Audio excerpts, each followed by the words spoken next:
ہمارے علماء کرام کا، بر صغیر کے علماء کرام کا یہ ایک تاریخ کا شاید گمشدہ باب ہے کہ سعودی عرب کے ساتھ بہت تعلق رہا اور بڑا کنٹریبیوٹ بھی کیا ہمارے بزرگوں نے. ملک عبدالعزیز اور ان کے والد امیر عبد الرحمن یہ جب ریاض سے نکلے، ان کو نکال دیا گیا ابن رشید کے دور میں، تو انہوں نے کویت میں پناہ لی تھی آگے. اللہ اکبر. اچھا. ہاں، اس وقت کویت میں جو حاکم تھے شیخ مبارک الصباح تھے، تو ان کے پاس انہوں نے پناہ لی.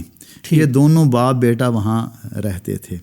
اس دور میں ہندوستان سے مولانا عبد الواحد غزنوی اور ان کے بھائی مولانا عبد الرحیم غزنوی، یہ مولانا عبداللہ غزنوی کے صاحبزادگان تھے، یہ وہاں گئے کویت میں. ٹھیک.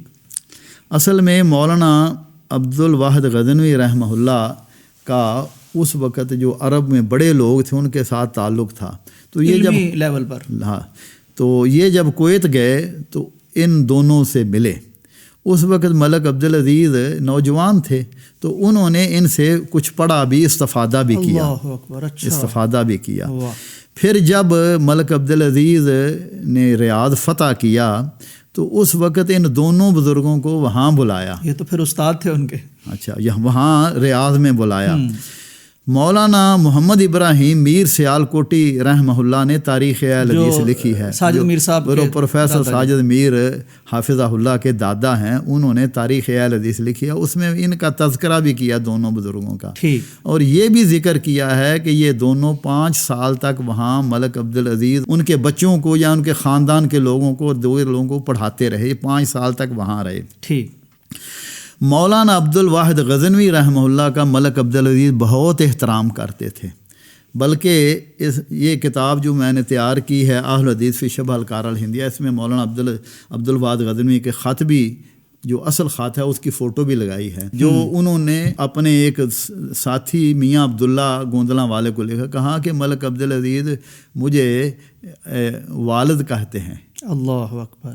یعنی ان خطوط میں وہاں کے حالات وہ لکھتے رہے. جی. تو مولانا عبد الواحد غزنوی رحمہ اللہ کے بیٹے تھے مولانا اسماعیل غزنوی رحمہ اللہ. مولانا اسماعیل غزنوی رحمہ اللہ ملک عبدالعزیز کے بہت ہی قریبی ساتھیوں میں تھے. یعنی اہم معاملات میں ملک عبدالعزیز ان سے مشورے کیا کرتے تھے.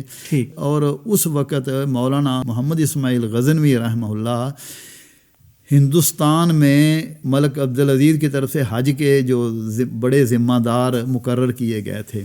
اگر مولانا اسماعیل غزنوی رحمہ اللہ کا ملک عبدالعزیز کے ساتھ تعلق کو دیکھنا ہے تو ایک کتاب ہے سفر نامہ حجاز مولانا غلام رسول مہر کی. اس میں انہوں نے ملک عبدالعزیز کا اور مولانا اسماعیل صاحب غزنوی کے تعلقات کو ظاہر بتلایا ہے کہ ان کا کتنا گہرا آپس میں تعلق تھا. بالکل صحیح. تو مولانا عبد الواحد غزنوی رحمہ اللہ کا ایک خط میرے پاس ہے، اس کی فوٹو کاپی، ٹھیک، جس میں انہوں نے اپنے ایک شاگرد تھے ان کو لکھا تھا کہ ملک عبدالعزیز کو ضرورت تو نہیں ہے، ان کو ضرورت تو نہیں ہے، لیکن ہم ان کے لیے کچھ امداد بھیجتے ہیں. ٹھیک. تو آپ بھی اپنا حصہ ڈالیں. یعنی ایک یہ وقت بھی رہا، یہ وقت رہا کہ ادھر سے بھی ہم خدمت کرتے رہے. ایک وقت تھا مولانا مختار ندوی رحمہ اللہ نے اپنے ان کا رسالہ نکلتا تھا، اس میں ایک واقعہ ذکر کیا. انہوں نے واقعہ ذکر کیا، وہ اس کتاب میں بھی میں نے ذکر کیا ہے مولانا مختار ندوی رحمہ اللہ کے حوالے سے. اور اسی واقعہ کو ایک کتاب ہے مولانا ظفر علی خان رحمہ اللہ پہ، عربی میں کتاب لکھی گئی ہے شیخ شعیر کی، تو اس میں بھی ان واقعہ کو انہوں نے ذکر کیا ہے مولانا مختار ندوی کے حوالے سے ہی.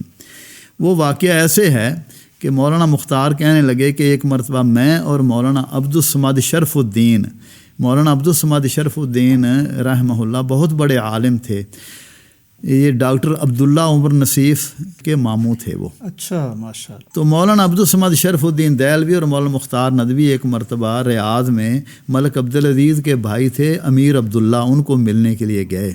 تو امیر عبداللہ نے ان کو واقعہ سنایا. اچھا. کہ جب میرے بھائی نے حجاز کو فتح کیا تو اس وقت ہمارے پاس ہر چیز کی کمی تھی، کھانے پینے کی اور ہر چیز کی.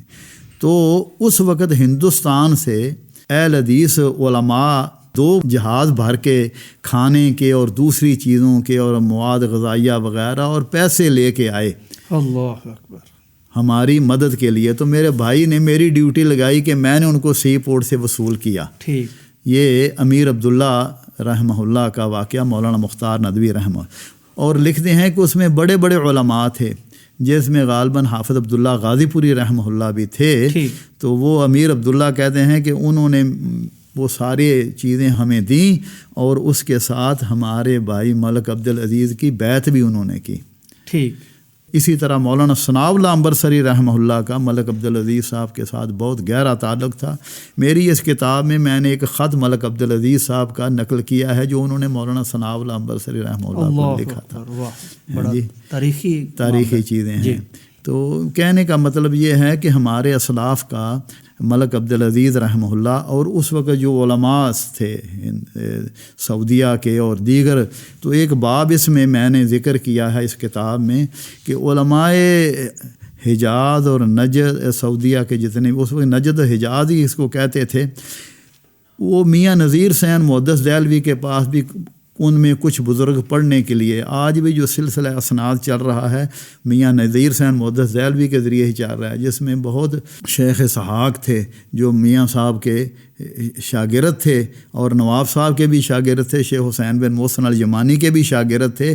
وہ شیخ محمد بن عبد الوہاب رحمہ اللہ کے پڑپوتے لگتے ہیں.